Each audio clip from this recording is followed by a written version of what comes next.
You're listening to Independent TV 7. Kindly click on the like button and don't forget to subscribe to our YouTube channel at Independent TV 7. Also, don't forget to click the bell icon to get more notification. Thanks for watching. Yeah, Gani Adams asks for Sunday Igboho to be released unconditionally. Adams asks for conditional release of Igboho as Yoruba Nation agitator Sunday Adeyemo, also known as Sunday Igboho, yesterday clocked 49 years old in detention facility in Benin Republic. The Ààrẹ Ọ̀nà Kakanfò of Yorubaland, Gani Adams, sent a congratulatory message to him and also called on the Benin Republic government to release Igboho unconditionally. In a statement titled, Gani Adams congratulates Igboho on 49th birthday anniversary, signed by his media assistant Kehinde Aderemi, Gani Adams said the struggle for the liberation of their race is one struggle that cannot die. Okay, and no matter the threats or injustice meted out to each and every one of us, we remain unshaken that the struggle for a just society where life is meaningful is a dream that can only become a reality in Yoruba land.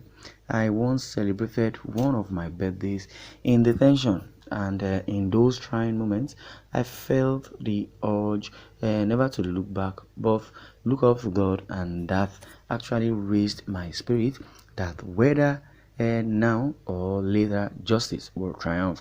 I will be set free from the bondage of injustice, and it all came to pass. Gani Adams has said.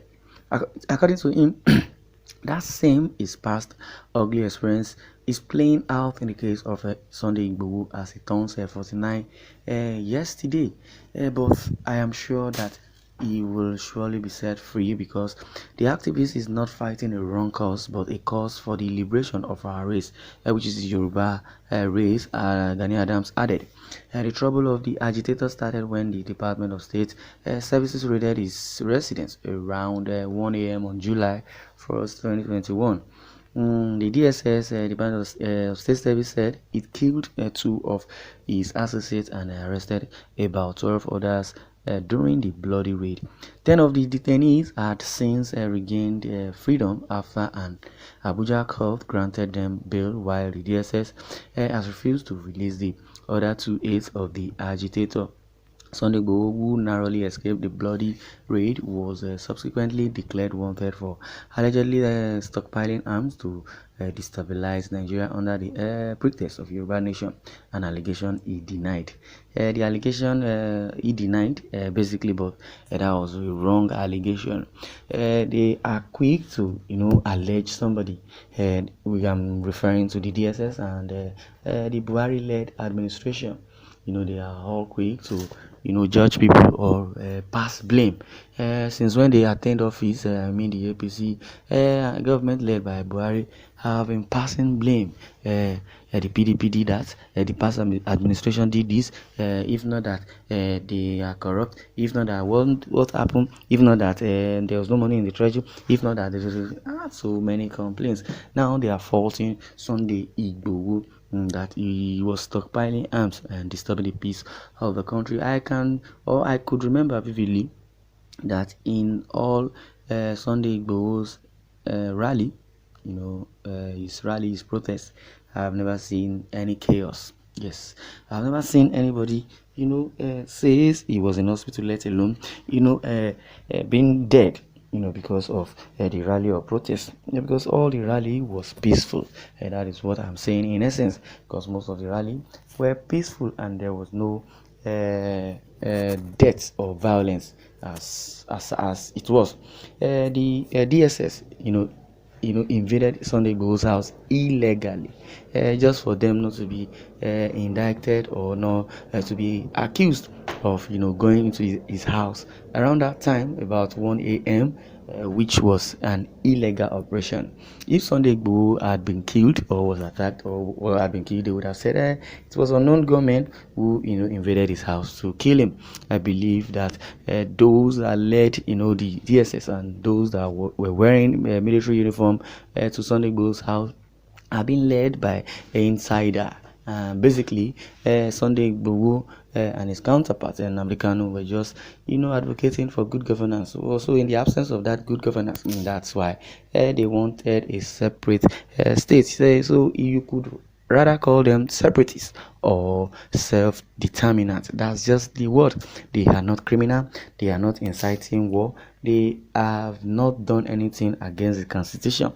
It is embedded in the constitution of Nigeria that if you are not pleased with the governance of your country, you can protest for a referendum, and which is embedded in the constitution, and there is no crime in that. So Buhari administration knows and knew quite alright that if these guys could go extra mile and go to Lagos or go to where people can really discern from themselves, that means his government is so bias in all ramification, because there are so many lopsidedness in appointment, in every sensitive position and every parastatus. The only key position and sensitive position are being occupied by the so-called Fulani kingsmen. And meanwhile, Buhari, in the other hand, is only appointing his kinsmen, cousins, and the people he knows. But basically, they that are occupying these sensitive positions do not merit such position, and that's why Nigeria as a whole is turning upside down and has really gone bankrupt. For instance, Nigeria is owing huge debt, and we're going to pay 98% of interest. So what is left for Nigeria? 2%. How can that sustain Nigeria as a whole? Now we have less than 2 years for Buhari to leave that seat, and everybody is clamoring for good governance.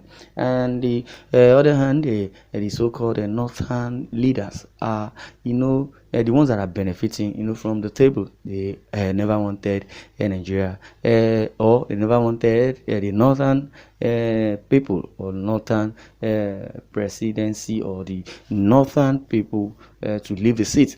They still wanted the northern people to occupy, and meanwhile there should be a shift. There should be a shift. That is just what is on ground. Okay. Well, Igboho also narrowly escaped the bloody raid. Was subsequently declared wanted for alleged stockpiling, and that's where I even stop before I digress a little. Well, after about 3 weeks in hiding in Nigeria, Igboho found his way to Benin Republic. Unfortunately, he was arrested around on July 19th, 2021 by the Interpol at the Kajeong airport in Cotonou. Although Igboho was arrested with his wife, Rokbo, but the they appealed the Cotonou ordered the release of the Germany-based wife of the activist, saying there were no allegations against him. Okay, if there were no allegations against Sunday Igboho's wife, so what is Sunday Igboho's allegation? Okay, the allegation is that he was stockpiling arms, but he wasn't stockpiling arms in Benin Republic. It was in Nigeria. They accused him of stockpiling arms, so they should have rather, sent him back to Nigeria. But well, this is politics playing out, but I don't really know why he's still being kept in the custody of the Benin Republic. Well, Sunday Igboho's birthday has passed, and Gani Adams has also wished him a good health, and also pray that Sunday Igboho will be released very, very soon. Well, this is Independent TV 7. Thanks for listening, and God bless you.